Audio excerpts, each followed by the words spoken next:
ವಿದ್ಯಾರ್ಥಿಗಳೇ, ಇವತ್ತೊಂದು ಇಂಪಾರ್ಟೆಂಟ್ ಆಗಿರ್ತಕ್ಕಂಥ ಆಸಕ್ತಿಯುತವಾದಂಥ ಕಥೆಯ ಬಗ್ಗೆ ನಾವು ತಿಳ್ಕೊಳ್ಳೋಣ. ಒಂದೂರಲ್ಲಿ ಒಬ್ಬ ರೈತ ಇರ್ತಾನೆ. ಅವನು ಎಲ್ಲ ರೀತಿಯ ತರಕಾರಿಗಳನ್ನು ಬೆಳೆಗಳನ್ನು ಬೆಳೆಯುವಂಥ ಪ್ರಗತಿಪರ ರೈತ ಆಗಿರ್ತಾನೆ. ಅವರು 3 ಜನ ಅಣ್ಣ ತಮ್ಮಗಳು. ಇವರು ರೈತ ಬೆಳೆದಂಥ ಬೆಳೆಯನ್ನ ಏನ್ ಮಾಡ್ತಾನೆ, ಅದರಲ್ಲಿ ತರಕಾರಿಯನ್ನು ಮಾರುಕಟ್ಟೆಗೆ ತಗೊಂಡೋಗ್ಬಿಟ್ಟು ಮಾರ್ತಾರೆ. ಮಾರುವಂಥ ಸಂದರ್ಭದಲ್ಲಿ ಬಹಳಷ್ಟು ಜನ, ಆ ಊರಿನ ಜನ, ಇಲ್ಲೇ ಮಾರೋದ್ರಿಂದ ನಿಮ್ಗೆ ಹೆಚ್ಚಿನ ಬೆಲೆ ನೀನು ಬೆಳೆದಂಥ ಬೆಳೆಗೆ ಸಿಗೋದಿಲ್ಲ, ಬೊಂಬಾಯಿ ಮುಂತಾದ ಕಡೆ ಟೌನ್ಗೆ ಒಳ್ಳೆ ಹೆಸರಾಂತ ಮಾರುಕಟ್ಟೆಗಳು ತಗೊಂಡು ಮಾರಾಟ ಮಾಡಿದರೆ ನೀನು ಹೆಚ್ಚಿನ ಬೆಲೆಯನ್ನು ಸಂಪಾದಿಸ್ಬೋದು ನೀನು ಬೆಳೆಯುವಂಥ ಬೆಳೆಯಿಂದ ಅಂತ ಹೇಳ್ತಾನೆ. ಅದಕ್ಕೆ ಅವನು ಆಲೋಚನೆ ಮಾಡ್ತಾನೆ, ಅವ್ರು ಹೇಳಿದ್ದು ಸಹ ಸರಿ ಇದೆ, ನಾನು ಬೆಳೆದಂಥ ಬೆಳೆಯನ್ನು ನಾನು ಬೇರೆ ಕಡೆ ತಗೊಂಡು ಮಾಡಿದರೆ, ಹೊರಗೆ ತಗೊಂಡು ಮಾರಿದರೆ, ಬೇರೆ ಮಾರ್ಕೆಟ್ಗಳನ್ನು ಮಾರಿದರೆ ದುಡ್ಡು ಎಷ್ಟು ಸಿಗುತ್ತೆ ಏನು ಅಂತಂದೇಳಿ ಎಲ್ಲ ಲೆಕ್ಕಾಚಾರ ಮಾಡ್ಕೊತಾನೆ. ಲೆಕ್ಕಾಚಾರ ಮಾಡಿ ಬಾಂಬೆ ಅಂತ ನಗರಕ್ಕೆ ತಗೊಂಡೋಗಿ ತಾನು ಬೆಳೆದಂಥ ತರಕಾರಿಯನ್ನು ಮಾರಾಟ ಮಾಡ್ತಾನೆ. ಆವಾಗ ಅವನಿಗೆ ಸಾಕಷ್ಟು ಹಣ ಸಂಪಾದನೆ ಆಗುತ್ತೆ. ಅದ್ರ ಜೊತೆಗೆ ಅಲ್ಲಿ ಅನೇಕ ಜನ ಸ್ನೇಹಿತರಾಗ್ತಾರೆ. ಅದರಲ್ಲಿ ಒಬ್ಬ ಸ್ನೇಹಿತ ಅವನಿಗೆ ಆಪ್ತನಾಗಿ ಕಂಡು ಬರ್ತಾನೆ. ಅವನು ತುಂಬಾ ಬಡವನಾಗಿರ್ತಾನೆ. ಆ ಬಡ ಸ್ನೇಹಿತ ಅವನ ಜೊತೆಯಲ್ಲಿ ಬರೋದಕ್ಕೆ ಇಷ್ಟಪಡ್ತಾನೆ. ಊರಿಗೆ ಅವನ ಜೊತೆಯಲ್ಲಿ ಬರ್ತಾನೆ. ಅವರ ಮನೆಯಲ್ಲೇನೆ ವಾಸ ಮಾಡೋದಕ್ಕೆ ಅವಕಾಶವನ್ನ ಕೇಳ್ತಾನೆ. ಅದಕ್ಕೆ ಆ ರೈತ ಆ ಬಡ ಸ್ನೇಹಿತನಿಗೆ ಉಳ್ಕೊಳ್ಳೋದಕ್ಕೆ ಅವಕಾಶವನ್ನು ಕೂಡ ಕಲ್ಪಿಸಿಕೊಡ್ತಾನೆ. ಹೀಗೇನೆ ಸ್ವಲ್ಪ ದಿವಸ ಆಗುತ್ತೆ. ಸ್ವಲ್ಪ ದಿವಸ ಆದ್ಮೇಲೆ ಆ ಬಡ ಸ್ನೇಹಿತ ಏನ್ ಮಾಡ್ತಾನೆ, ಅವನು ಕೂಡ ಆ ರೈತನ ಜೊತೆ ರೈತನಾದ್ಮೇಲೆ ವ್ಯಾಪಾರ ಮಾಡೋಕೆ ಶುರು ಮಾಡಿ ವ್ಯಾಪಾರಿ ಆಗ್ತಾನೆ. ಅವನು ಬೇರೆ ಬೇರೆ ಕಡೆ ಎಲ್ಲ ಹೋಗಿ ವ್ಯಾಪಾರ ಮಾಡ್ಕೊಂಡು ಬರ್ತಿರ್ತಾನೆ.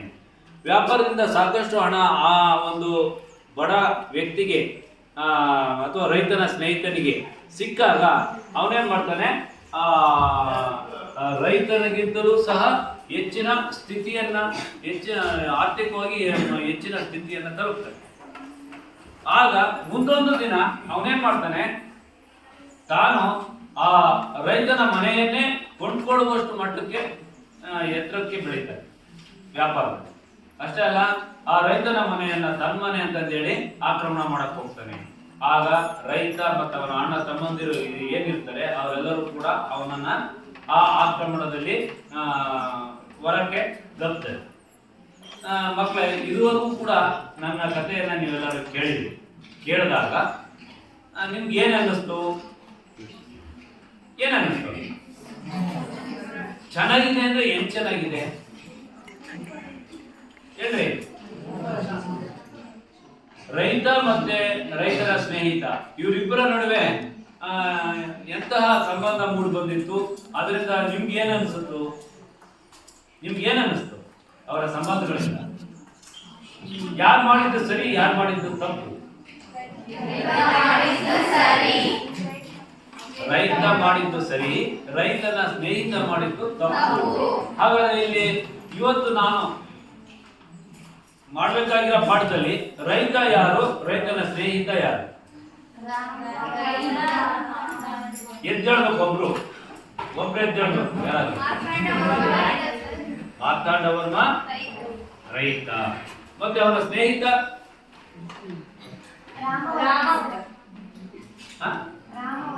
ಅಲ್ಲ. ಯಾರು ಹೇಳ್ತಾರೆ? ಸ್ನೇಹಿತ ಯಾರು? ಯಾರು? ಡಚ್ಚರು. ಓಕೆ, ಸರಿ. ಹಾಗಾದ್ರೆ ಇವತ್ತು ನಾವು ಮಾರ್ತಾಂಡವರ್ಮನ ಆಳ್ವಿಕೆಯ ಬಗ್ಗೆ ತಿಳ್ಕೊಳ್ಳೋಣ. ಯಾರ ಆಳ್ವಿಕೆ ಬಗ್ಗೆ ತಿಳ್ಕೊಳ್ಳೋಣ?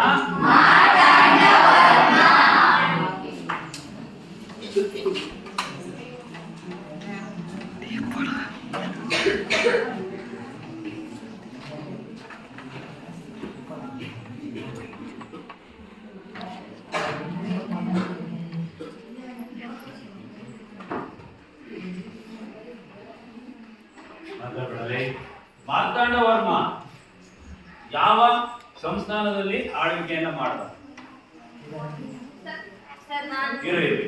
ಇಲ್ಲಿ ಇಲ್ಲಿ ಮಾತಾಡ್ತಿರಲ್ಲಪ್ಪ, ನಾನು ಪಾಠ ಮಾಡಿ ಅಲ್ಲಿ ಬೋರ್ಡ್ ಮೇಲೆ ಬರಬೇಕು, ನೀವು ಇಲ್ಲಿ ಮಾತಾಡಿದ್ರೆ ಏನರ್ಥ? ಯಾಕೆ ಮಾತಾಡ್ತೀರ? ಮಾರ್ತಾಂಡವರ್ಮ ಯಾವ ಸಂಸ್ಥಾನದಲ್ಲಿ ಆಳ್ವಿಕೆಯನ್ನ ಮಾಡ್ದ? ಮಾರ್ತಾಂಡವರ್ಮನ ಸಂಸ್ಥಾನ ಯಾವುದು? ಹೇಳ. ವೈನಾಡ್. ವೈನಾಡ್ ಅಂತಂದೇಳಿ. Okay, thank you. ಚಪ್ಪಳೆ ಹೊಡಿದೆ ಒಂದು.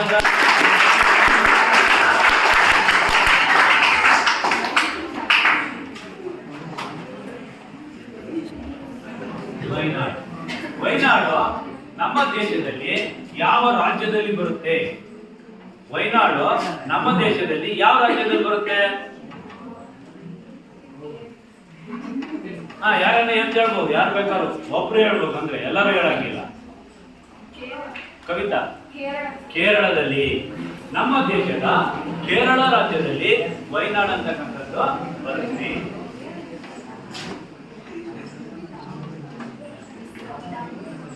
ಕೇರಳ ಅಲ್ವಾ? ಕೇರಳ ರಾಜ್ಯ ನೋಡಿದ್ದೀರಾ? ಈಗ ಈ ಮ್ಯಾಪ್ ಅಲ್ಲಿ ಇದು ಇಂಡಿಯಾ ಮ್ಯಾಪ್. ಈ ಇಂಡಿಯಾ ಮ್ಯಾಪ್ ಅಲ್ಲಿ ಕೇರಳ ರಾಜ್ಯವನ್ನ ಗುರುತಿಸಬೇಕು. ಯಾರು ಗೊತ್ತಿಲ್ಲ? ಯಾರು ಗುರುತಿಸ್ತೀರಾ?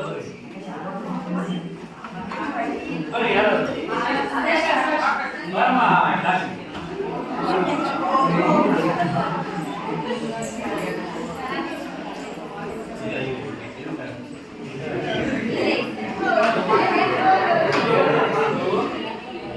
ಇದು ತಮಿಳುನಾಡು.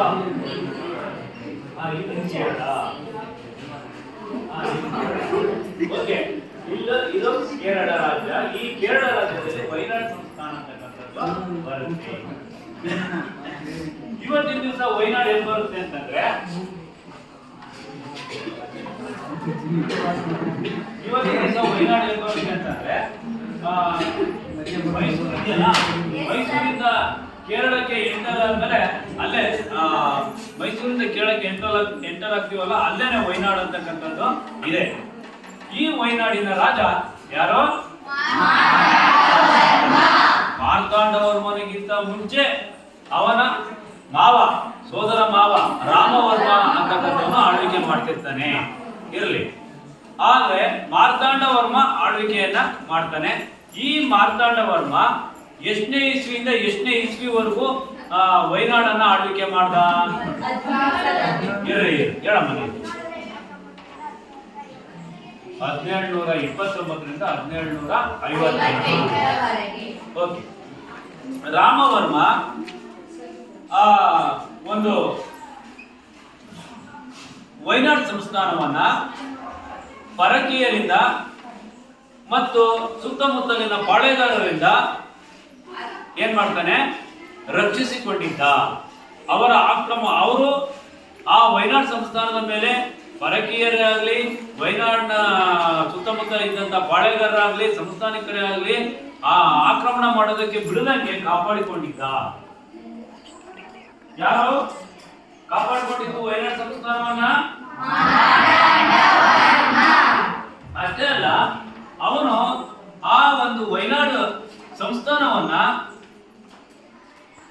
ಆಳ್ವಿಕೆ ಶುರು ಮಾಡಿದ ಮೇಲೆ ಆ ವೈನಾಡ್ ಸಂಸ್ಥಾನ ಇಡೀ ಭಾರತದಲ್ಲೇನೆ ಅತ್ಯಂತ ದೊಡ್ಡ ಸಂಸ್ಥಾನ ಆಗಿ ಬೆಳೆಯೋ ಹಾಗೆ ಮಾಡ್ತಾನೆ. ಅತ್ಯಂತ ದೊಡ್ಡ ಸಂಸ್ಥಾನ ಆಗಿ ಬೆಳೆಯೋ ಹಾಗೆ ಮಾಡ್ತಾನೆ.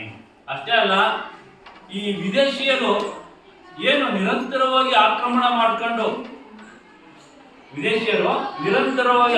ಮಾಡ್ಕೊಂಡು ಸಾಮ್ರಾಜ್ಯ ದಾಹದಿಂದ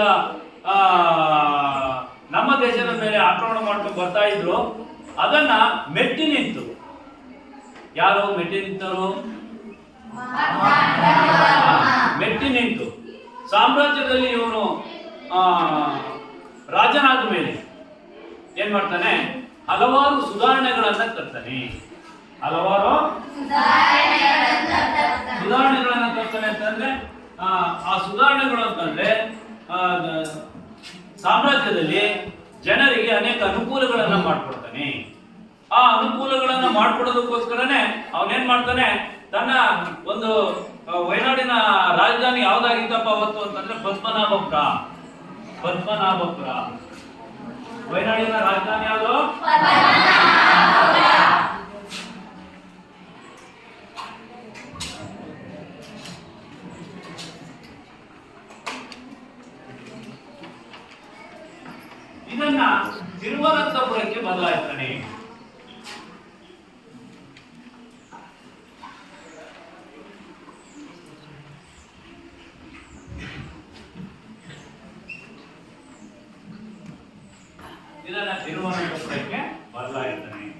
ತಿರುವನಂತಪುರ ಏನು ಬರುತ್ತೆ? ಕೇರಳ. ಅಂದ್ರೆ ವೈನಾಡ್ ಸಂಸ್ಥಾನದಲ್ಲಿ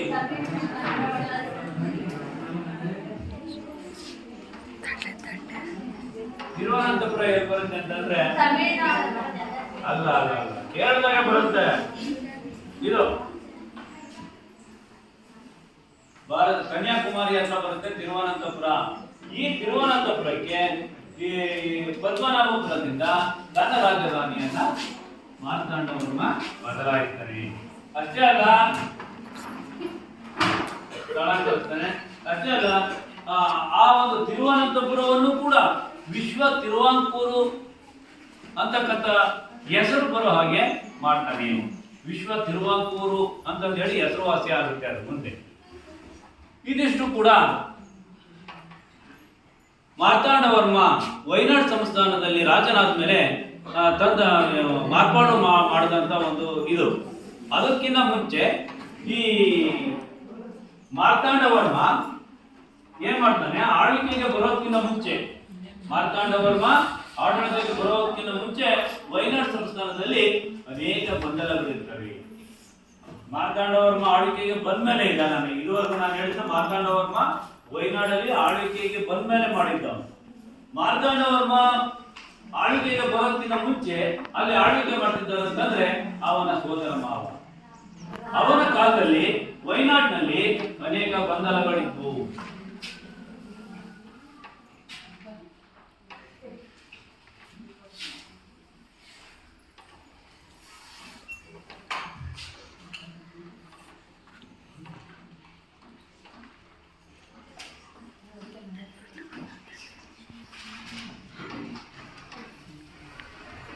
ಅನೇಕ ಗೊಂದಲಗಳಿದ್ವು, ಮತ್ತೆ ಆಡಳಿತದಲ್ಲಿ ಅವ್ಯವಸ್ಥೆ ಇತ್ತು.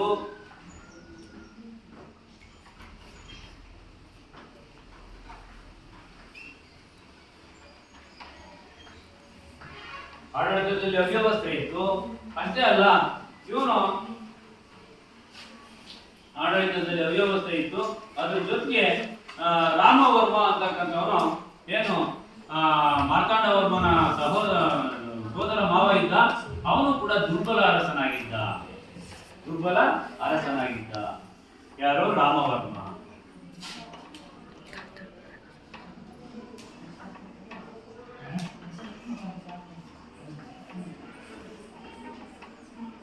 ದುರ್ಬಲ ಅರಸನಾಗಿದ್ದ. ಅಷ್ಟೇ ಅಲ್ಲ, ಆ ಸಂದರ್ಭದಲ್ಲಿ ಡಚ್ಚರು ಏನ್ ಮಾಡ್ತಾ ಇರ್ತಾರೆ ಅಲ್ಲಿ ಅಂತಂದ್ರೆ, Dutch East India company, Dutch ಆಗಲೇ ಭಾರತಕ್ಕೆ ಬಂದಿರ್ತಾರೆ, ವೈನಾಡ್ ಸಂಸ್ಥಾನದಲ್ಲಿ ಇರ್ತಾರೆ. ಇದ್ದಂತ ಡಚ್ಚರು ಡಚ್ ಈಸ್ಟ್ ಇಂಡಿಯಾ ಕಂಪನಿಯನ್ನ ಮಾಡ್ಕೊಂಡಿರ್ತಾರೆ. ಆ ಡಚ್ ಈಸ್ಟ್ ಇಂಡಿಯಾ ಕಂಪನಿ ಪ್ರಬಲ ಸೈನಿಕ ಶಕ್ತಿಯನ್ನ ಹೊಂದಿತ್ತು. ಅದ್ರ ಜೊತೆಗೆ ರಾಜಕೀಯ ಮಹತ್ವಾಕಾಂಕ್ಷೆಯನ್ನ ಹೊಂದಿದಂತ ಶಕ್ತಿಯಾಗಿತ್ತು. ಪ್ರಬಲ ಸೈನಿಕ ಶಕ್ತಿಯನ್ನ ಡಚ್ಚರು ಹೊಂದಿ ರಾಜಕೀಯ ಮಹತ್ವಾಕಾಂಕ್ಷೆಯ ಶಕ್ತಿಯಾಗಿತ್ತು. ಪ್ರಬಲ ಸೈನಿಕ ಶಕ್ತಿ ಅವರಲ್ಲಿತ್ತು, ರಾಜಕೀಯ ಮಹತ್ವಾಕಾಂಕ್ಷೆಯನ್ನ ಅವರು ಹೊಂದಿದ್ರು. ಇಂತಹ ಸಂದರ್ಭದಲ್ಲಿ ಮಾರ್ತಾಂಡವರ್ಮ ಗಮನಿಸಿದಂತ ವಿಚಾರ ಅಂತಂದ್ರೆ, ಅದ್ರ ಜೊತೆಗೆ ವೈನಾಡ್ನ ಸುತ್ತಮುತ್ತಲಿನ ಸಂಸ್ಥಾನಗಳು ಪಾಳೆಗಾರರು ಏನ್ ಮಾಡ್ತಾರೆ, ಅಸಲಿ ಶಕ್ತಿಯಾಗಿ ಈ ರಾಮವರ್ಮನಿಗೆ ಇಲ್ಲಿ ಕಿರುಕುಳ ತೊಂದರೆಗಳನ್ನು ಕೊಟ್ಕೊಂಡು ಅವನನ್ನ ದುರ್ಬಲನನ್ನಾಗಿ ಮಾಡಿರ್ತಾರೆ. ಅಷ್ಟೇ ಅಲ್ಲ, ಈ ಸಂದರ್ಭದಲ್ಲಿ ಇಂಥ ಒಂದು ಪರಿಸ್ಥಿತಿಯಲ್ಲಿ ರಾಮವರ್ಮನಿಗೆ ಮಾರ್ತಾಂಡವರ್ಮ ತನ್ನ 10ನೇ ವಯಸ್ಸಿನಲ್ಲಿನೇ ಆಡಳಿತ ಹೇಗಿರಬೇಕು, ಮತ್ತೆ ಸುತ್ತಮುತ್ತಲಿನ ಪಾಳೆಗಾರರು ಸಂಸ್ಥಾನಿಕರು ಎಲ್ಲ ಸೇರ್ಕೊಂಡು ರಾಮವರ್ಮನನ್ನ ದುರ್ಬಲಗೊಳಿಸಿದ್ದನ್ನ ರಾಮವರ್ಮನಿಗೆ ತಿಳಿಸಿ ಹೇಳಿ ಒಂದು ಸಲಹೆ ಕೊಡ್ತಾನೆ. ಏನಂತ, ಕಂಚಿಯ ಪಾಂಡ್ಯರನ್ನ ನೀನು ಭೇಟಿಯಾಗು ಅಂತಂದು ಹೇಳಿ ಮಧುರೆಯ ಪಾಂಡ್ಯರನ್ನ ಭೇಟಿಯಾಗು ಅಂತ ಹೇಳ್ತಾನೆ. ಅಂದ್ರೆ ಅದರ ಅರ್ಥ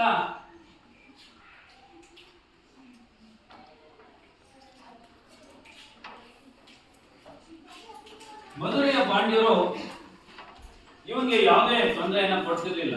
ಉಳಿದೆಲ್ಲ ಸಂಸ್ಥಾನಿಕರು ಕೂಡ ಇವನ ಮೇಲೆ ಇವನಿಗೆ ತೊಂದರೆ ಕೊಟ್ಕೊಂಡು ಇವನ ಒಂದು ಸಂಸ್ಥಾನವನ್ನ ಅವರು ಕಿತ್ಕೊಳ್ಳೋದಕ್ಕೆ ಆಹ್ವಾನಿಸ್ತಿದ್ರು. ಇಂಥ ಸಂದರ್ಭದಲ್ಲಿ ಮಧುರೈ ಪಾಂಡ್ಯರನ್ನ ಭೇಟಿಯಾಗಿ ಅವರಿಂದ ಸಹಾಯವನ್ನು ಪಡ್ಕೊಂಡು ಈ ತೊಂದರೆ ಕೊಡ್ತಕ್ಕಂಥ ನಿನಗೆ ದುರ್ಬಲ ರಾಜನಾಗೋದಕ್ಕೆ ಕಾರಣರಾಗಿರ್ತಕ್ಕಂಥ ವೈನಾಡಿನ ಸುತ್ತಮುತ್ತಲಿನ ಎಲ್ಲ ಸಂಸ್ಥಾನದ ಪಾಳೆಗಾರರನ್ನ ಸಂಸ್ಥಾನಿಕರನ್ನ ನೀನು ಸದೆಬಡಿ ಅಂತ ಹೇಳ್ತಾನೆ ಮಾರ್ತಾಂಡವರ್ಮ ರಾಮವರ್ಮನಿಗೆ. ಅವನು ಅದರಂತೆಯೇ ಮಧುರೈ ಪಾಂಡ್ಯರನ್ನ ಭೇಟಿಯಾಗ್ತಾನೆ. ಭೇಟಿಯಾಗಿ ವೈನಾಡಿನ ಸುತ್ತಮುತ್ತಲಿನ ಸಂಸ್ಥಾನದ ಪಾಳೆಗಾರರನ್ನ ಎದುರಿಸ್ತಾನೆ. ಎದುರಿಸಿದ ಮೇಲೆ ಅವರು ಮೆತ್ತಗಾಗ್ತಾರೆ. ಹೀಗೆ ಮಾರ್ತಾಂಡವರ್ಮ ಚಿಕ್ಕವನಿದ್ದಾಗಲೇ ಇಡೀ ಪ್ರಪಂಚದ ಜನರ ಗಮನವನ್ನ ಸೆಳೀತಾನೆ ಅವನತ್ತ.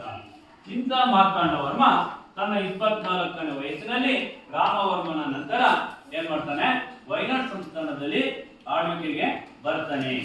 ಈ ಮಾರ್ತಾಂಡವರ್ಮ ಆಳ್ವಿಕೆಗೆ ಬಂದ ಸಂದರ್ಭದಲ್ಲಿ ಮೊಟ್ಟ ಮೊದಲು ಮಾಡಿದ ಕೆಲಸ ಏನಪ್ಪಾ ಅಂತಂದ್ರೆ ವೈನಾಡ್ ಸಂಸ್ಥಾನದ ಗಡಿಯನ್ನ ವಿಸ್ತರಿಸಿದ. ಹೇಗೆ ವೈನಾಡ್ ಸಂಸ್ಥಾನದ ಗಡಿಯನ್ನು ವಿಸ್ತರಿಸಿದ? ಸಾಮಾನ್ಯವಾಗಿ ಎಲ್ಲಾ ರಾಜರುಗಳು ಕೂಡ ತಮ್ಮ ಸಾಮ್ರಾಜ್ಯವನ್ನು ಹೇಗೆ ವಿಸ್ತರಿಸ್ತಾರೆ ಹೇಳಿ? ಸಾಮಾನ್ಯವಾಗಿ ಎಲ್ಲಾ ರಾಜರುಗಳು ಸಾಮ್ರಾಜ್ಯದ ಗಡಿಗಳನ್ನು ವಿಸ್ತರಿಸ್ಕೊಳ್ತಾರೋ ಇಲ್ವಾ? ಹೇಗೆ ವಿಸ್ತರಿಸ್ತಾರೆ ಅವರು? ಯುದ್ಧ ಮಾಡಿ. ಯುದ್ಧ ಮಾಡಕ್ ಏನ್ ಬೇಕು? ಯುದ್ಧ ಮಾಡಕ್ ಏನ್ ಬೇಕು? ಒಬ್ರು ಹೇಳ್ರಿ, ಯಾರು ಒಬ್ರು ಹೇಳ್ರ? ಎದ್ದು ಒಬ್ರು ಹೇಳ್ರಪ್ಪ. ಹೇಳ ಯಾರ? ಶಸ್ತ್ರಾಸ್ತ್ರಗಳನ್ನು ಇಟ್ಕೊಳಕ್ ಯಾರು ಬೇಕು? ಅಂತ 50,000 ಸೈನಿಕರಿಂದ ಕೂಡಿದ ಒಂದು ಸೈನ್ಯವನ್ನ ಕಟ್ಟ. ಯಾರು? ಯಾರಪ್ಪ? ಮಾರ್ತಾಂಡವರ್ಮ. ಆ 50,000 ಸೈನಿಕರೊಂದಿಗೆ ಸೈನ್ಯವನ್ನ ಕಟ್ಟಿದ ಮೇಲೆ ಆ ಸೈನ್ಯವನ್ನ ತಗೊಂಡು ವೈನಾಡ್ ಸಂಸ್ಥಾನದ ಗಡಿಯನ್ನ ವಿಸ್ತರಿಸಿದ. ಇಷ್ಟೆಲ್ಲ ಆದ್ಮೇಲೆ ಅವನು ಮಾಡಿದ ಮತ್ತೊಂದು ಕೆಲಸ ಏನು ಅಂತಂದ್ರೆ, ಈ ವೈನಾಡ್ನ ಸುತ್ತಮುತ್ತಲಿನ ಸಂಸ್ಥಾನಿಕರು ಮತ್ತೆ ಬಾಳೆಗಾರರನ್ನ ತನ್ನ ಹಿಡಿತದಲ್ಲಿ ಇಟ್ಕೊಂಡ. ಅಷ್ಟೇ ಅಲ್ಲ, ಇನ್ನು ಮೂರನೇ ವಿಚಾರ, ಈ ಮೂರನೇ ಕೆಲಸ ಮಾಡಿದ್ದ ಯಾವ್ದು ಅಂತಂದ್ರೆ ಮಾರ್ತಾಂಡವರ್ಮ ವೈನಾಡಿನಲ್ಲಿ ಇದ್ದಂತ ಕರಿಮೆಣಸನ್ನು ಬೆಳೆಯುವಂತ ಪ್ರದೇಶಗಳು ಏನಿದಾವೆ ಅವೆಲ್ಲವುಗಳನ್ನ ತನ್ನ ಕೈವಶಕ್ಕೆ ತಗೊಂಡ. ಅದಾಗೆ ಅಂದ್ರೆ ಆ ಸಂದರ್ಭದಲ್ಲೇನೆ ಈ ಡಚ್ಚರು ಏನು ಆ ಸಂದರ್ಭದಲ್ಲೇನೆ ಡಚ್ಚರು ಏನ್ ಮಾಡ್ತಾರೆ,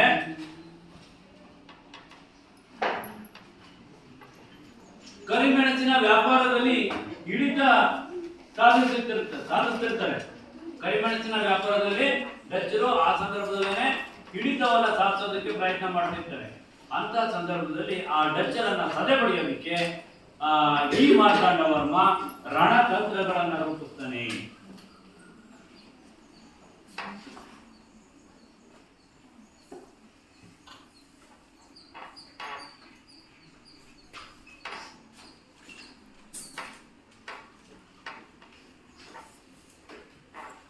ಇಷ್ಟು ಕೆಲಸ. ಮೊದಲನೇದಾಗಿ ಗಡಿ ವಿಸ್ತರಿಸಿದ, ಎರಡನೇದಾಗಿ ಕೈಮೆಣಸು ಬೆಳೆಯುವಂತ ಪ್ರದೇಶಗಳನ್ನ ತನ್ನ ಕೈವಶ ಮಾಡಿಕೊಂಡ, ಮೂರನೇದಾಗಿ ಡಚ್ಚರನ್ನ ಸದೆ ಪಡೆಯೋದಕ್ಕೆ ದಾರಿಯನ್ನ ಮಾಡ್ಕೊಂಡ. ಇದಾದ್ಮೇಲೆ ಅವನೇನ್ ಮಾಡ್ತಾನೆ, ಇಷ್ಟು ಕೆಲಸ ಮಾಡ್ತಾನೆ. ಆ ಮೂರು ಕೆಲಸ ಆದ್ಮೇಲೆ ಡಚ್ಚರು ಏನ್ ಮಾಡ್ತಿರ್ತಾರೆ, ಇವನ ಆಡಳಿತ, ಇವನ ರಾಜ್ಯಭಾರ, ಇವನ ಒಂದು ವಿಚಾರಗಳನ್ನೆಲ್ಲ ಅವ್ರೇನ್ ಮಾಡ್ತಾರೆ, ಗಮನಿಸ್ತಾ ಇರ್ತಾರೆ. ಯಾವಾಗ ಗಮನಿಸ್ತಾರೆ, ನಾವೇನಾದ್ರೂ ಈ ಮಾರ್ತಾಂಡವರ್ಮನನ್ನ ಹೀಗೆ ಮುಂದುವರಿಯೋದಕ್ಕೆ ಬಿಟ್ರೆ ಏನಾಗುತ್ತೆ?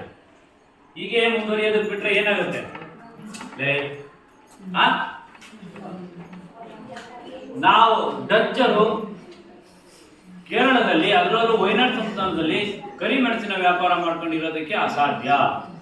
ನಾವು ಕೇರಳ ಭಾರತ ದೇಶವನ್ನು ಬಿಟ್ಟು ತೊಲಗಬೇಕಾಗುತ್ತೆ. ಅದಕ್ಕೋಸ್ಕರ ನಾವು ಸುಮ್ಮನಿರಬಾರ್ದು ಅಂತಂದು ಹೇಳಿ ಈ ಇದು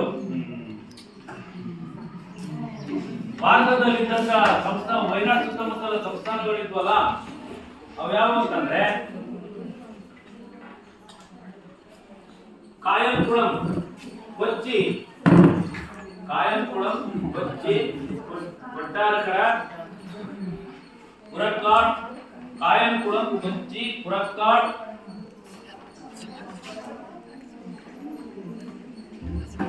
ಕಾಯಂಕುಳಂ, ಕೊಚ್ಚಿ, ಪುರಕ್ಕಾಡ್,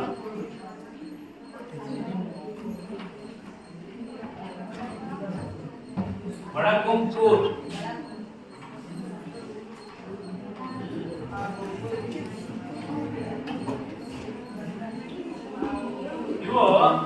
ಇವೇನಿವು ಇವೆಲ್ಲ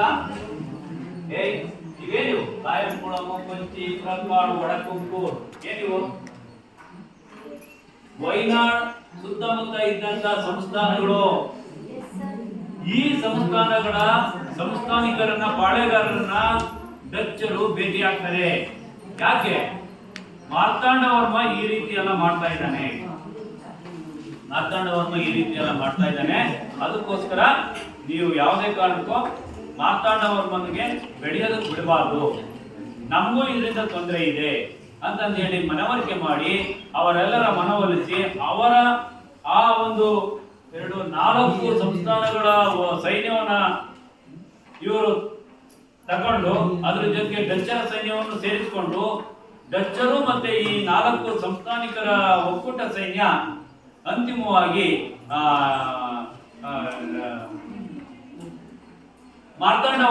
ಮಾರ್ತಾಂಡವರ್ಮನ ಮೇಲೆ ಆಕ್ರಮಣ ಮಾಡ್ತಾರೆ. ಆದ್ರೂ ಮಾರ್ತಾಂಡವರ್ಮ ಎದುರಲಿಲ್ಲ, ಸಮರ್ಥವಾಗಿ ಆ ಡಚ್ಚರ ಒಕ್ಕೂಟ ಸೈನ್ಯವನ್ನು ಎದುರಿಸಿ ಹಿಮ್ಮೆಟ್ಟಿಸುವಲ್ಲಿ ಯಶಸ್ವಿ ಆಗ್ತಾನೆ.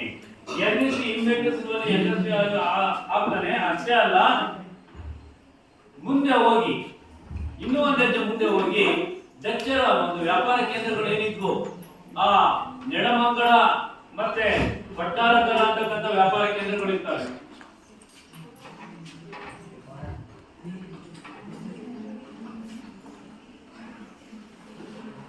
ಮತ್ತೆ ಕೊಟ್ಟಾರಕರ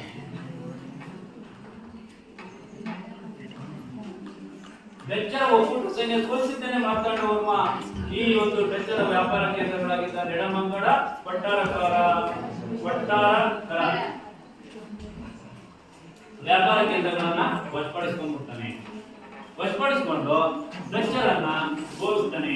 ಸೋಲಿಸಿದ್ದಾದ್ಮೇಲೆ ಡಚ್ಚರಿಗೆ ಒಂದು ಲೆಟರ್ ಬರೀತಾನೆ, ಖಾರವಾಗಿ ಒಂದು ಲೆಟರ್ ಬರುತ್ತಾನೆ. ಅದು ತುಂಬಾ ಸಿಟ್ಟಿನಿಂದ ಮೆಣಸು ಬೆಳೆಯುವ ಪ್ರದೇಶಗಳ ಮೇಲಿನ ಅಧಿಕಾರವನ್ನ ನಾವು ಪರಕೀಯರಿಗೆ ಬಿಟ್ಟು ಕೊಡೆವು. ಮೆಣಸು ಬೆಳೆಯುವ ಪ್ರದೇಶಗಳ ಮೇಲಿನ ವ್ಯಾಪಾರದ ಹಕ್ಕನ್ನ ನಾವು ಪರಕೀಯರಿಗೆ ಬಿಟ್ಟು ಕೊಡೋದಿಲ್ಲ ಅಂತ ಹೇಳಿ ಒಂದು ಲೆಟರ್ ಅನ್ನ ಬರೀತಾನೆ. ಇದೆಲ್ಲ ಆದ್ಮೇಲೆ 1741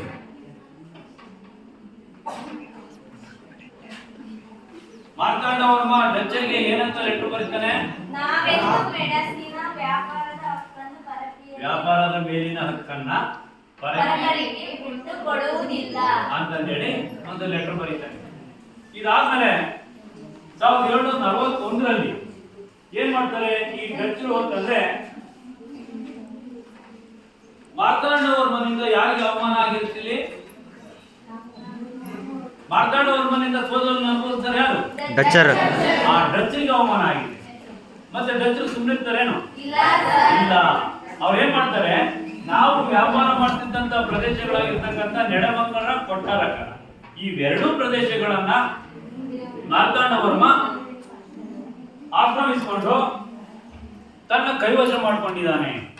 ಆದ್ರೆ ಆಕ್ಚುಲಿ ಅವು ನಮಗೆ ಸೇರ್ಬೇಕಾಗಿದ್ದಂಥವು, ನಾವು ಈಗಾಗಲೇ ವ್ಯಾಪಾರ ಮಾಡ್ತಿದ್ವಿ ಅಂತಂದೇಳಿ ಕೊಟ್ಟಾರಕರ ಸಂಸ್ಥಾನವನ್ನ ನಮಗೆ ಬಿಟ್ಕೊಡ್ಬೇಕು ಅಂತ ಕೇಳ್ತಾರೆ. ಬಿಟ್ಕೊಡ್ಬೇಕು ಅಂತ ಕೇಳೋದು ಹೇಗೆ? ಅದು ನಮಗೆ ಸೇರ್ಬೇಕು ಅಂತಂದೇಳಿ ಅವ್ರೇನ್ ಮಾಡ್ತಾರೆ, ತಿರುವಾಂಕೂರಿನ ಮೇಲೆ ಮತ್ತೊಂದು ಸಲ ಯುದ್ಧಕ್ಕೆ ಹೋಗ್ತಾರೆ. ಆ ಸಂದರ್ಭದಲ್ಲಿ ಯುದ್ಧ ಮಾಡ್ಬೇಕಾದ್ರೂ ಕೂಡ, ತಿರುವಾಂಕೂರಿನ ಮೇಲೆ ಮತ್ತೊಂದು ಸಲ ಯುದ್ಧ ಮಾಡ್ಬೇಕಾದ್ರೂ ಕೂಡ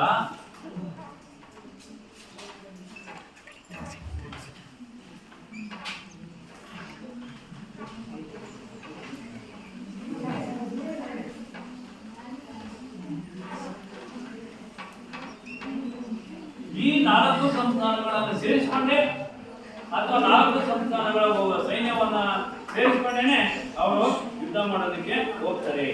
ಆದ್ರೆ ಮಾರ್ತಾಂಡವರ್ಮ ಆ ಸಂದರ್ಭದಲ್ಲೂ ಕೂಡ ಡಚ್ಚರನ್ನ ಸಮರ್ಥವಾಗಿ ಹಿಮ್ಮೆಟ್ಟಿಸುವಲ್ಲಿ ಯಶಸ್ವಿ ಆಗ್ತಾನೆ. ಅದಾದ್ಮೇಲೆ ಡಚ್ ಪಡೆಗಳು ಮಾರ್ತಾಂಡವರ್ಮನಿಂದ 2-3 ಸಲ ಸೋಲನ್ನು ಅನುಭವಿಸಿದ್ದಕ್ಕೆ ಬೇಜಾರುಗೊಂಡು ಅವ್ರೇನ್ ಮಾಡ್ತಾರೆ, ಇದಕ್ಕೆ ಕೊಚ್ಚಿನ್ಗೆ ವಾಪಸ್ ಹೋಗ್ತಾರೆ. ಸ್ವಲ್ಪ ದಿನಗಳ ನಂತರ ಮತ್ತೊಮ್ಮೆ ಡಚ್ಚರು ಮಾರ್ತಾಂಡವರ್ಮನ ಮೇಲೆ ಯುದ್ಧಕ್ಕೆ ಹೋಗೋದಕ್ಕೆ ಸಿಲೋನಿನಿಂದ ಮತ್ತಷ್ಟು ರಕ್ಷಣಾ ಪಡೆಗಳನ್ನ ಕರೆಸ್ಕೊಂಡು 1741 ಆಗಸ್ಟ್ 10ರಂದು 1741 ಆಗಸ್ಟ್ 10ರಂದು ಏನ್ ಮಾಡ್ತಾರೆ, ಕೊಡಚಲ್ ಪ್ರದೇಶ ಅಂತ ಹೇಳಿ, ಕೊಡಚಲ್ ಪ್ರದೇಶ ಅಂತ ಹೇಳಿ, ಅದು ಆ ಕೊಡಚಲ್ ಪ್ರದೇಶದಲ್ಲಿ ಮಾರ್ತಾಂಡವರ ಮೇಲೆ ಆಕ್ರಮಣವನ್ನ ಮಾಡ್ತಾರೆ. ಡಚ್ಚರು ಆಕ್ರಮಣವನ್ನ ಮಾಡ್ತಾರೆ. ಆಗಸ್ಟ್ 10ರಂದು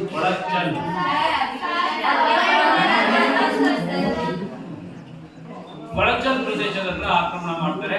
ಈ ಆಕ್ರಮಣ ಅಂತ ಈ ಯುದ್ಧ ಅಂತಕ್ಕಂಥದ್ದು 4 ದಿನಗಳ ಕಾಲ ನಡೀತೈತೆ.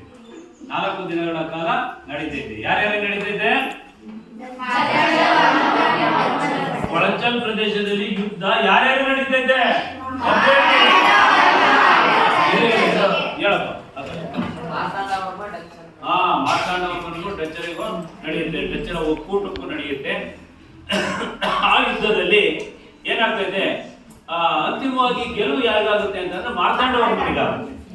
ಡಚ್ಚರು ಸೋಲ್ತಾರೆ. ಸೋತಂತ ಸಂದರ್ಭದಲ್ಲಿ ಈ 24 ಅಧಿಕಾರಿಗಳು, ಡಚ್ ಅಧಿಕಾರಿಗಳು ಯುದ್ಧ ಕೈದಿಗಳಾಗ್ತಾರೆ. ಆಮೇಲೆ ಡಚ್ಚರಿಗೆ ಈ ಯುದ್ಧದಲ್ಲಿ ಅಪಾರವಾಗಿರ್ತಕ್ಕಂಥ ನಷ್ಟ ಅಂತಕ್ಕಂಥದ್ದು ಆಗುತ್ತೆ.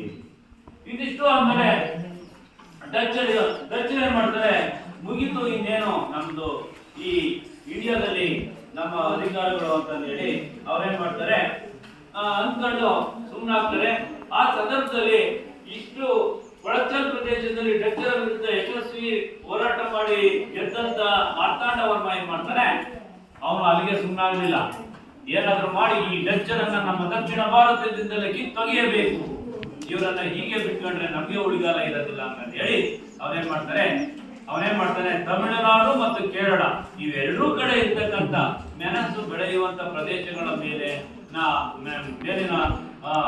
ವ್ಯಾಪಾರದ ಹಕ್ಕನ್ನ ತಾನೇ ಏನ್ ಮಾಡ್ತಾನೆ, ಇಟ್ಕೊಂತಾನೆ, ಯಾರಿಗೂ ಬಿಟ್ಕೊಡೋದಿಲ್ಲ.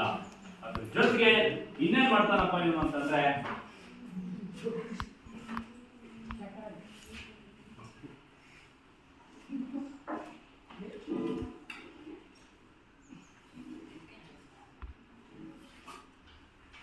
ಇವನೇ ಆ ರಾಜ ಮಾರ್ತಾಂಡ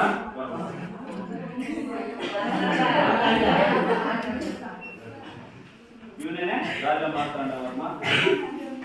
ಅಷ್ಟೇ ಅಲ್ಲ, ಈ ಡಚ್ಚರಿಗೆ ಬಿಟ್ಕೊಟ್ಟಿದ್ದಂತ ವ್ಯಾಪಾರ ಕೇಂದ್ರಗಳಿದಾವಲ್ಲ, ಬಂದರುಗಳು, ಆ ಬಂದರುಗಳನ್ನು ಕೂಡ ಇವನು ವಾಪಸ್ ಪಡ್ಕೊಂಡು ಮಾರ್ತಾಂಡವರ್ಮನ ಆಳ್ವಿಕೆಯಲ್ಲಿ ವಾಪಸ್ ಪಡ್ಕೊಂಡಾದ್ಮೇಲೆ ಈ ಮಾರ್ತಾಂಡವರ್ಮನ ಆಳ್ವಿಕೆಯಲ್ಲಿ ಇದು ಕೊಚ್ಚಿ, ಮಾರ್ತಾಂಡವರ್ಮನ ಆಳ್ವಿಕೆಯಲ್ಲಿ ಕೊಚ್ಚಿ ಇದೆಯಲ್ಲ, ಈ ಕೊಚ್ಚಿ ವಿಶ್ವ ಸಾಂಬಾರು ಪದಾರ್ಥಗಳ ಪ್ರಮುಖ ವ್ಯಾಪಾರ ಕೇಂದ್ರ ಆಗುತ್ತೆ. ವಿಶ್ವ ಸಾಂಬಾರು ಪದಾರ್ಥಗಳ ಪ್ರಮುಖ ವ್ಯಾಪಾರ ಕೇಂದ್ರ ಆಗುತ್ತೆ. ಯಾವುದೋ ಕೊಚ್ಚಿ ಅಂತ. ಅಷ್ಟೇ ಅಲ್ಲ, ತಿರುವಾಂಕೂರು ಕೂಡ ವಿಶ್ವ ತಿರುವಾಂಕೂರು ಅಂತ ಹೇಳಿ ಪ್ರಸಿದ್ಧಿಯನ್ನು ಪಡ್ಕೊಂಡು ಅತ್ಯಂತ ಶ್ರೀಮಂತ ಪ್ರದೇಶ ಆಗುತ್ತೆ, ಅತ್ಯಂತ ಶ್ರೀಮಂತ ಸಂಸ್ಥಾನ ಆಗುತ್ತೆ. ಇಷ್ಟೆಲ್ಲ ಆದ್ಮೇಲೆ ಡಚ್ ಏನ್ ಮಾಡ್ತಾರೆ, ಇನ್ನೇನು ನಮ್ಗೆ ಇಲ್ಲಿ ಇರೋದಕ್ಕೆ ಅವಕಾಶ ಆಗೋದಿಲ್ಲ ಅಂತ ಹೇಳಿ ತಮ್ಮ ಸಂಪೂರ್ಣ ಅಧಿಕಾರವನ್ನ ತಿರುವಾಂಕೂರಿನ ಸಾಮ್ರಾಜ್ಯಕ್ಕೆ ಒಪ್ಪಿಸಿ ಅವ್ರೇನ್ ಮಾಡ್ತಾರೆ, ಶರಣಾಗ್ತಾರೆ. ಇಷ್ಟೊತ್ತಿಗಾಗ್ಲೇನೆ ಏನಾಯ್ತು, ಇಲ್ಲಿ ನೋಡಿದ್ರೆ ಮಾರ್ತಾಂಡವರ್ಮ ಸೋಲಿಸಿ ಅವ್ರಿಗೆ ನಿಲ್ಲಕ್ ನೆರೆ ಇಲ್ದಂಗೆ ಮಾಡ್ದ. ಜೊತೆಗೆ ಇಂಗ್ಲಿಷ್ನರು ಕೂಡ ಆ ಸಂದರ್ಭದಲ್ಲೇನೆ ಭಾರತಕ್ಕೆ ಬರ್ತಾರೆ. ಇಂಗ್ಲಿಷರು ಡಚ್ಚರಿಗಿಂತ ಪ್ರಬಲರಾಗಿರ್ತಾರೆ. ಹಾಗಾಗಿ ಇಂಗ್ಲಿಷ್ನರು ಕೂಡ ಡಚ್ಚರನ್ನ ಭಾರತದಲ್ಲಿ ಬೆಳೆಯೋದಕ್ಕೆ ಬಿಡೋದಿಲ್ಲ. ಈ ಸಂದರ್ಭದಲ್ಲಾಗಲೇ ಇಷ್ಟೆಲ್ಲ ಬೆಳವಣಿಗೆ ಆಗುವಷ್ಟೊತ್ತಿಗೆ ಡಚ್ಚರು ಆಗ್ನೇಯ ಏಷ್ಯಾದ ದ್ವೀಪಗಳ ಕಡೆಗೆ ತಮ್ಮ ಗಮನವನ್ನು ಹರಿಸಿರ್ತಾರೆ. ಹಾಗಾಗಿ ಡಚ್ಚರು ಭಾರತದಲ್ಲಿ ವ್ಯಾಪಾರದ ಎಲ್ಲ ವಿಶ್ವಾಸವನ್ನ ಕಳ್ಕೊಳ್ತಾರೆ, ಅವನತಿಯನ್ನ ಹೊಂದ್ತಾರೆ. ಹಾಗಾದ್ರೆ ಮಾರ್ತಾಂಡವರ್ಮ ಆಡಳಿತವನ್ನು ವಹಿಸ್ಕೊಂಡಂತ ಸಂದರ್ಭದಲ್ಲಿ ಮಾಡಿದಂತ ಮೊದಲ 3 ಕೆಲಸಗಳು ಯಾವುವು ಹೇಳಿ ನೋಡೋಣ. ಮೊದಲ 3 ಕೆಲಸಗಳು ಯಾವುವು? ಮಾರ್ತಾಂಡವರ್ಮ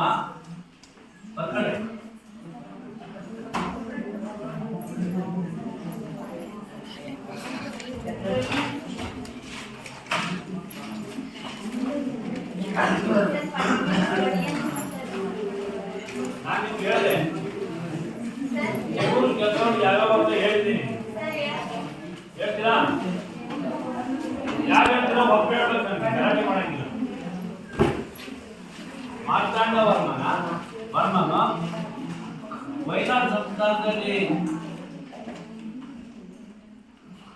ವೈನಾಡ್ ಸಂಸ್ಥಾನದ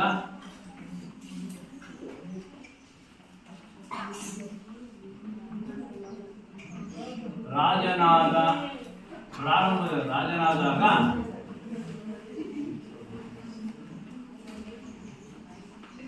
ಪ್ರಾರಂಭದಲ್ಲಿ ಮಾಡಿದ ಕೆಲಸಗಳಾವುವು?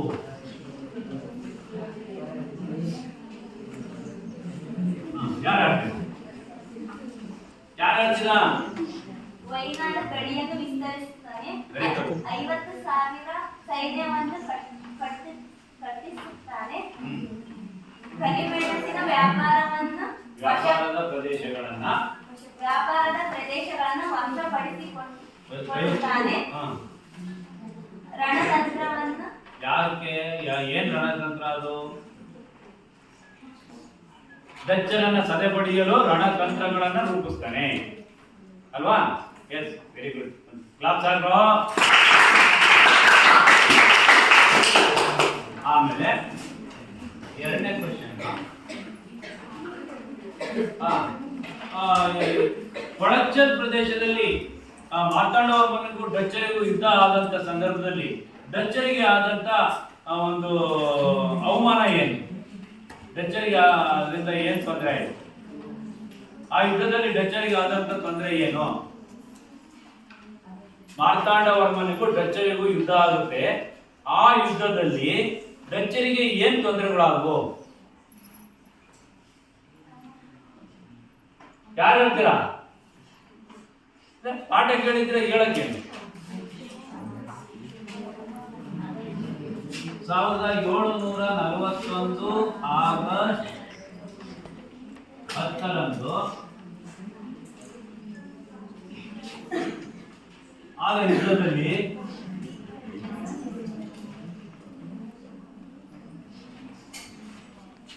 ಡಚ್ಚರಿಗಾದ ತೊಂದರೆಗಳೇನು?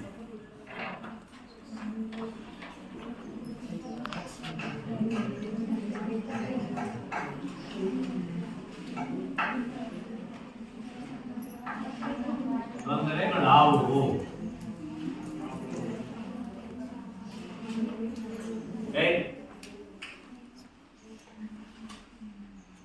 ಓಕೆ, ಆ ಕ್ವಶನ್ಗೆ ಹೇಳು. 24 ಡಚ್ ಅಧಿಕಾರಿಗಳು ಯುದ್ಧ ಖೈದಿಗಳಾದರು. Very good. ಆಮೇಲೆ ಸೈನ್ಯ ಯುದ್ಧದಲ್ಲಿ ಮೇಲ್ಗೈ ಸಾಧಿಸಿತು. ಯಾವ ಸೈನ್ಯ? ಮಾರ್ತಾಂಡವಂತಹ ಸೈನ್ಯ ಯುದ್ಧದಲ್ಲಿ ಮೇಲುಗೈ ಸಾಧಿಸುತ್ತೆ. ಡಚ್ಚರು ಹೇಳಮ್ಮ. ಹೇಳಮ್ಮ. ಡಚ್ಚರು ಅಪಾರ ನಷ್ಟದಲ್ಲಿ ಕಷ್ಟ ನಷ್ಟಗಳನ್ನ ಅನುಭವಿಸಿದ್ರು. ಎಸ್ ಹೇಳ. Okay okay thank you.